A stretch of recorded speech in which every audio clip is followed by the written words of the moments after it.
जाट समाज के लोग बीजेपी की केंद्र व राज्य सरकार की भी किसान विरोधी रही नीतियों व कार्यशैली आदि से कतई भी खुश नहीं रहे हैं। जाट समाज का अधिकांश वोट कांग्रेस पार्टी को ही चला गया। बीएसपी का दलित बेस वोट पूरा का पूरा इनेलो के उम्मीदवारों को ट्रांसफर हुआ है। इनमें आपस में फूट होने की वजह से फिर इसका भी ज्यादातर लाभ बीजेपी को ही मिल गया है। बसपा एक के बाद एक चुनाव हारती जा रही है, जिसे लेकर पार्टी प्रमुख मायावती बेचैन नजर आ रही हैं। हरियाणा में इनेलो के साथ मिलकर लड़ने के बाद भी बसपा को सबसे बड़ी हार मिली है। लेकिन इस बीच मायावती ने हरियाणा चुनाव में मिली शिकस्त का ठीकरा जाट समुदाय पर फोड़ा है। उन्होंने कहा कि इस बार हरियाणा का चुनाव जाट और गैर जाट समाज में बंट कर रह गया। कल जम्मू कश्मीर व हरियाणा प्रदेश में विधानसभा चुनाव के आए नतीजों में हमारी पार्टी की जो स्थिति रही है, तो उसके बारे में मैं ये कहना चाहूँगी कि हरियाणा कृषि प्रधान प्रदेश है।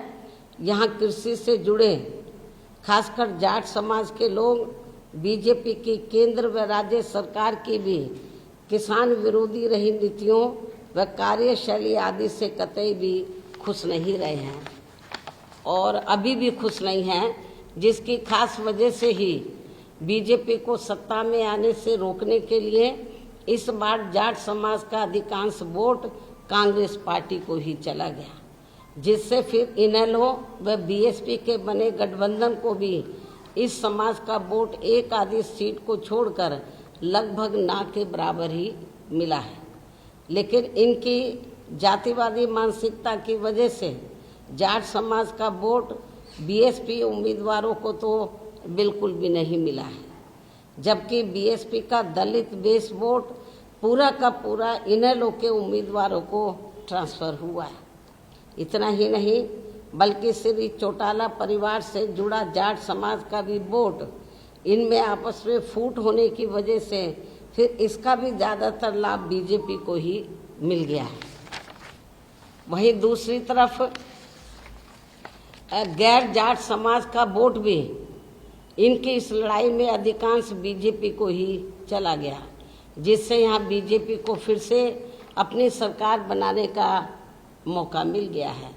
कहने का तात्पर्य यह है कि इस बार हरियाणा प्रदेश का ये चुनाव जाट व गैर जाट समाज में ही बंटकर रह गया और इन सब से फिर बीएसपी को काफ़ी नुकसान हुआ है।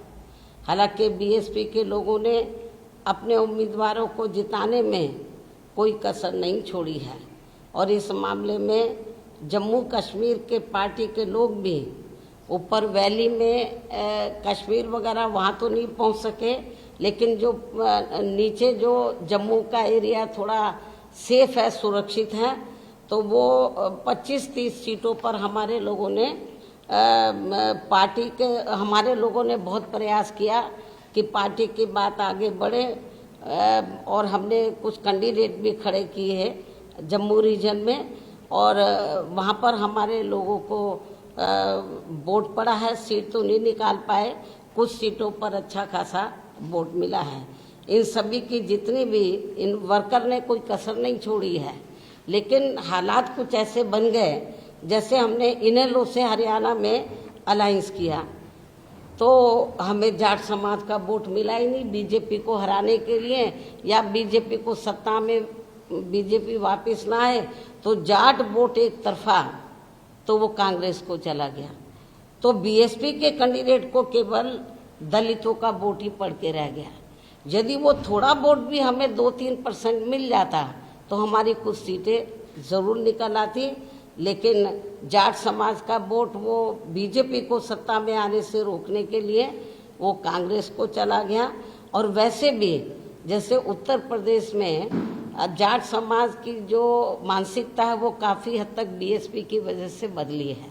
उनकी जातिवादी सोच काफ़ी उत्तर प्रदेश में जाट समाज की बदली है, लेकिन अभी हरियाणा में नहीं बदली है।